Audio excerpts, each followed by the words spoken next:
Praise the Lord. எல்லாரும் எப்படி இருக்கிறீங்க? நம்மளுடைய ஆண்டவராகிய இயேசு கிறிஸ்து நமக்கு நிறைய காரியங்களை கற்றுத்தர மாதிரி நம்ம உலகத்தில் சந்தோஷமாக, சமாதானமாக, மன மகிழ்ச்சியாக நிறைய காலங்கள் வாழ்வதற்கு நம்ம என்ன செய்யணும்னு நிறைய டிப்ஸும் தந்திருக்கிறாங்க. அதில் ரொம்ப முக்கியமானது என்னன்னு பார்ப்போமா?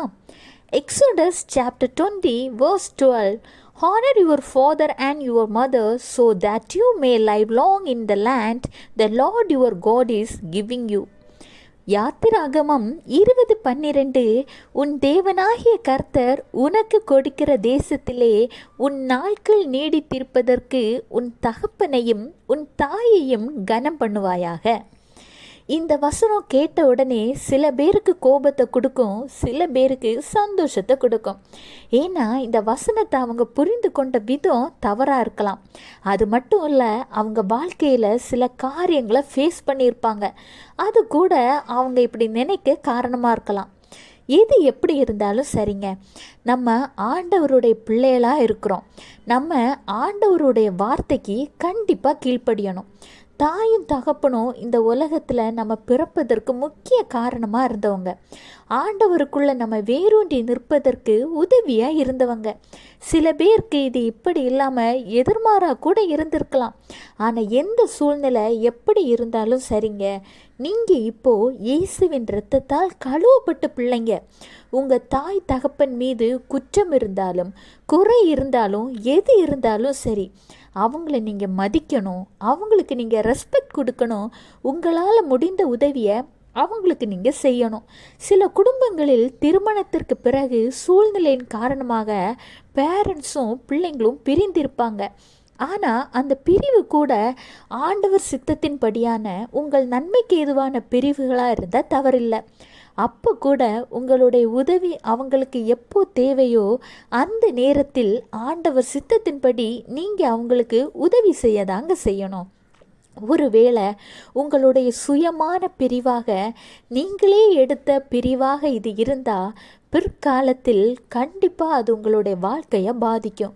ஏன்னா விதை விதைத்தவன் அதோட பலனை அறுவடை செய்து தானே ஆகணும்.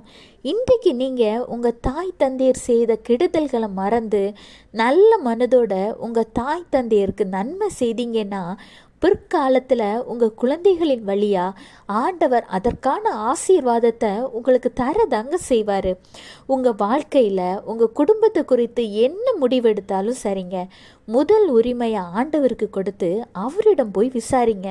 நான் இந்த முடிவை எடுக்கலாமா, எடுக்கக்கூடாதா, சரியா தப்பா, நான் என்ன செய்யணும்னு கேளுங்க. ஆண்டவர் உங்களுக்கு என்ன செய்யணுங்கிறத குறித்து திட்டமும் தெளிவுமாக ஆலோசனை தருவார். ஒருவேளை நீங்கள் ஏதோ சூழ்நிலையில் ஆண்டவர் சித்தம் என்னங்கிறத அறிந்து கொள்ளாது சுயமான முடிவை எடுத்தீங்கன்னா இன்றைக்கு ஆண்டவரிடம் போய் ப்ரேயர் பண்ணி, ஏசப்பா நான் என்ன முடிவெடுத்தேன், இந்த முடிவு சரியா தப்பாங்கிறது குறித்து எனக்கு தெரியலை, நீங்கள் இதை குறித்து என்னோடு பேசுங்கன்னு கேட்டு ஆண்டவரிடம் பதிலை பெற்றுக்கொள்ளுங்க. அது மட்டுமல்லாது உங்கள் வாழ்க்கை துணையோடு ஆண்டவர் தந்த பதிலை குறித்து தெளிவுபடுத்தி ஒற்றுமையாக குடும்பமாக முடிவுகளை எடுங்க. உங்கள் முடிவை குறித்து அவங்களும் புரிந்து கொள்ள ஆண்டவர் கிருபை செய்வாருங்க. அதன்படி செய்யும் பொழுது குடும்பங்களுக்குள் சந்தோஷம், சமாதானம், மன மகிழ்ச்சியை ஆண்டவர் தருவார். ஆண்டவருடைய பதிலுக்கு எதிராக சாத்தான் எவ்வளவு போராடினாலும் சரி, யார் என்ன சொன்னாலும் சரி, அது குறித்து கவலைப்படாதீங்க. ஆண்டவர் காட்டின வழியில் பயணத்தை தொடருங்க. உங்களுடைய குடும்பத்தை குறித்து இந்த பதிலுக்காக ரொம்ப காத்துக்கிட்டு இருந்தீங்க தானே? ஆண்டவர் இன்னைக்கோ உங்களோடு பேசியிருக்காங்க. உங்கள் வாழ்க்கை ஆசீர்வாதமாகவும் உங்கள் பயணம் ஆண்டவரோடும் இருக்க போகுது. Have a blessed day. Jesus bless you.